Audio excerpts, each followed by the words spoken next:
টিভি9 বাংলা এই মুহূর্তে সবথেকে বড় ব্রেকিং নিউজ দিয়ে আপনাদেরকে আল কায়দার সেকেন্ড ইন কমান্ড ইকরামুল সে ঘুরে বেড়াচ্ছে বাংলাদেশে, কিন্তু তাকে দেখতেই পাচ্ছে না, তাকে ধরতেই পারছে না বিএনপি জামাত সরকার।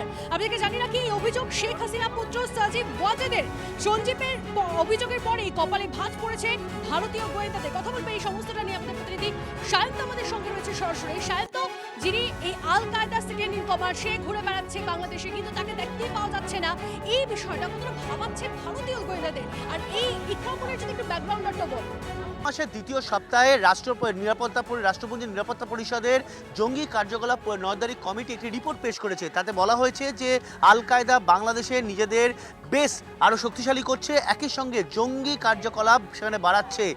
এই অবস্থায় এই উদ্বেগ যখন ছিল, তখন নতুন করে ভারতের ভারতের যারা গোয়েন্দা রয়েছে তাদের মাথায় অস্বস্তি তৈরি করলো হাসিনা পুত্র সজীব ওয়াজেদের এই পোস্ট। আর দেখা যাচ্ছে ইকরামুল হক, যে উপমহাদেশের আল কায়দার সেকেন্ড ইন কমান্ড বলা হয়, সেই ইকরামুল হক সে ওপেন ঘোরাফেরা করছে, তাকে দেখতেই পাচ্ছে না, সে বিভিন্ন জায়গায় ঘোরা যাচ্ছে।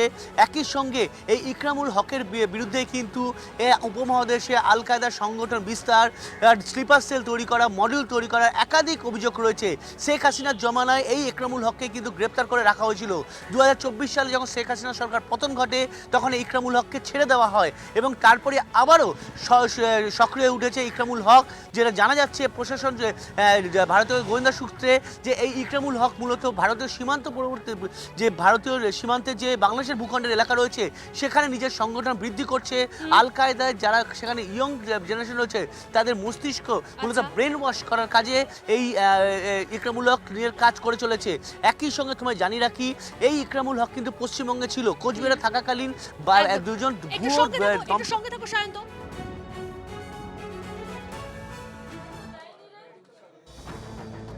এবার একবার জানাই এই ইকরামুলের ব্যাকগ্রাউন্ডটা ঠিক কি। যেমনটা জানা যাচ্ছে, অত্যন্ত মেধাবী ছাত্র ছিল সে।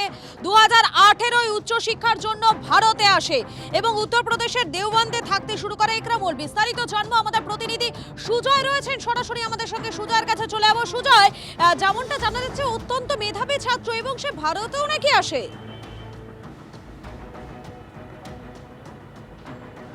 দেখো, প্রথমেই হচ্ছে এই ইকরামুলের যদি ডেজিগনেশনটা আমরা দেখি, তাহলে আল কায়দার যে সংগঠন AQIS, আল কায়দা ইন ইসলামিক সাবকন্টিনেন্ট, তার সেকেন্ড ইন কমান্ড ছিল কিন্তু এই অভিযুক্ত। এবং এই সেকেন্ড ইন কমান্ড হয়ে থেকে বাংলাদেশের মাটিকে ব্যবহার করে সে দীর্ঘদিন, এবং ভারতেও AQIS কীভাবে শাখা বিস্তার করবে সেই সমস্ত কাজে দীর্ঘদিন ধরে যুক্ত ছিল।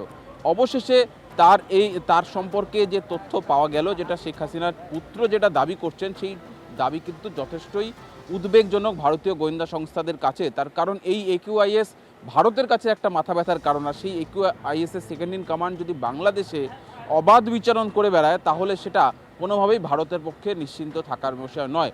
প্রশ্ন এখানে, যদি আল কায়দা যদি হাসিনা পুত্রের যে বক্তব্যটা সেটা যদি সঠিক হয়ে থাকে, তাহলে প্রশ্ন এখানেই যে আদৌ কি বাংলাদেশের মাটিকে ব্যবহার করে ভারতের বিরুদ্ধে কোনো জঙ্গি বা নাশকতামূলক কার্যকলাপের পরিকল্পনা রয়েছে এই AQIS এর।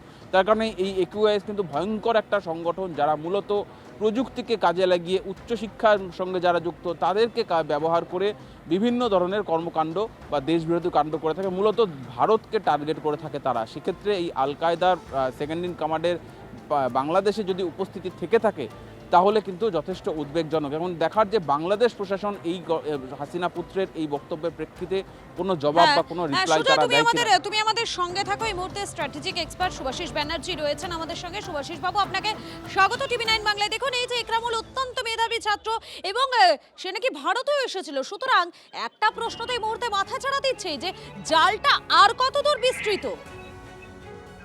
দেখুন, এটা একটা মডার্ন টেররিজমের চ্যাপ্টার, যেটা আমরা সবাই আজকে একসাথে পড়ছি। একটা জিনিস বুঝতে হবে, টেররিজমের সব থেকে ভয়ঙ্কর দিকটা কিন্তু গোলা বারুদ বা বন্দুক নয়। টেররিজমের সব থেকে ভয়ঙ্কর দিকটা হচ্ছে কালচারাল টেররিজম। এই কালচারাল টেররিজমের বেসিক জিনিসটা হচ্ছে সোশ্যাল পেনিট্রেশন, এবং এই সোশ্যাল পেনিট্রেশনটা করতে সার্থক হচ্ছে এরা। তার কারণ, কিছু অসাধু ব্যক্তি আছে যারা পলিটিক্যাল পাওয়ার লাগিয়ে এদেরকে গেটওয়ে তৈরি করে দিচ্ছে, এবং এরা সমাজের বিভিন্ন স্তরে পেনিট্রেট করে সমাজের সাধারণ মানুষদের সাথে লিঙ্কেজ বা ব্রিজিং তৈরি করে এমন একটা কমিউনিটি বা ডিসিপ্লিন তৈরি করছে, যারা তাকে স্বাভাবিকভাবেই এন্ট্রি অ্যান্ড এক্সিট পয়েন্টার তৈরি করে দিচ্ছে, এবং সেটাকে ব্যবহার করে তারা রিক্রুটমেন্ট, টেরার মেটেরিয়াল, লিটারেচার এইগুলোকে মানুষের মধ্যে ঢোকাচ্ছে এবং আস্তে আস্তে আস্তে আস্তে একটা গোটাল সোশ্যাল পরিধি তৈরি করছে, যারা অ্যান্টি গভর্নমেন্টাল স্ট্যান্ড নিতে বাধ্য হচ্ছে এবং যাদের trust on government and system আস্তে আস্তে ডাইলিউট করতে তারা পাচ্ছে এবং সেটার সুযোগ নিয়ে পরবর্তী অ্যাটাকগুলোকে ড্রাফট করছে। একেবারে আপনি আমাদের সঙ্গে থাকুন। দেখুন, আপনাদেরকে সেই সময় আমরা ধারাবাহিকভাবে দেখিয়েছিলাম হাসিনা পতনের পর কিভাবে বাংলাদেশের জেল থেকে একের পর এক জঙ্গি ছাড়া পেয়েছিল। তাদের মধ্যে ছিল এই ইকরামুলও।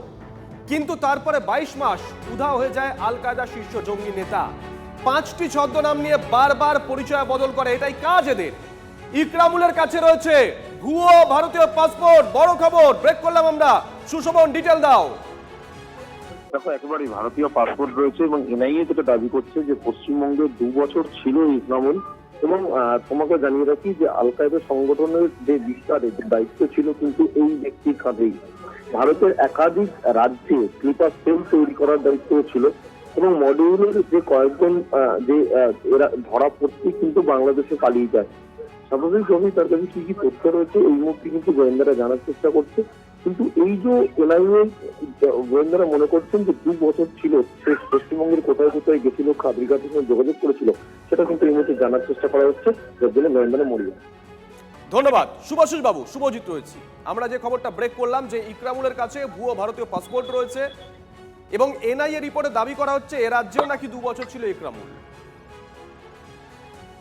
হ্যাঁ, এবার এই ধরনের লোকগুলোর মূল কাজটা কি? এরা লজিস্টিক সাপ্লাই করে, এরা ইনফরমেশন ব্রিজিং করে এবং সব থেকে ইম্পর্টেন্ট জিনিস, এরা নিজেরা সোশ্যাল পেনিট্রেশন নেটওয়ার্ক তৈরি করে এবং সেই সোশ্যাল পেনিট্রেশন নেটওয়ার্কটাকে বারংবার ইউটিলাইজ করে সেখান দিয়ে বিভিন্ন মানুষকে পেনিট্রেট করায় আমাদের সোসাইটিতে এবং আস্তে আস্তে একটা এনভায়রনমেন্ট তৈরি করে। মগজ ধোলাই।